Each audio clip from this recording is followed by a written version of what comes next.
राहुल गांधी से कुछ सवाल पूछना है और देश को उनकी टिप्पणियों के बारे में दोबारा याद भी कराना है और उनसे पूछना है कि क्या आप इसको भी वापस लेंगे।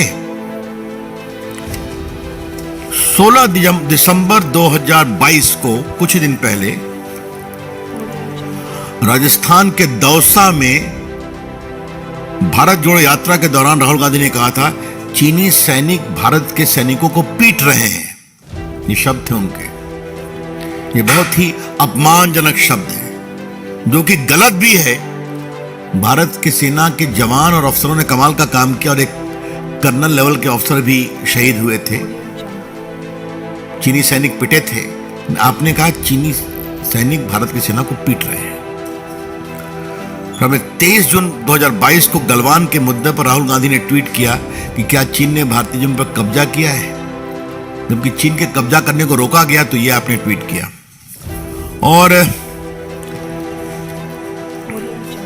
सबसे तो रोचक 6 अक्टूबर 2016 को राहुल गांधी ने क्या कहा था, सर्जिकल स्ट्राइक पर कहा था कि उनकी वीरता को खून की दलाली बताया था राहुल गांधी ने। याद होगा।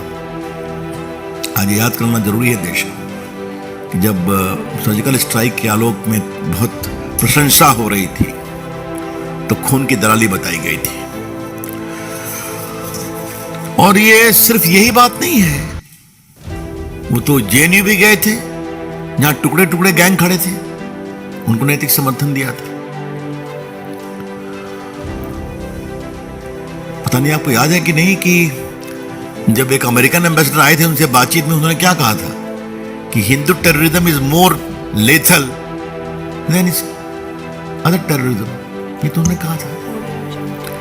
अभी मैं खाली उन्हीं की बात का विरोध कर रहा हूं, उल्लेख कर रहा हूं। और बाकी जो उनके महान नेता लोग साथ चलते हैं, तो मैं दिग्विजय सिंह के पूरे मामले को रिकॉर्ड के लिए आज रिकॉर्ड पर ला ही देता हूं।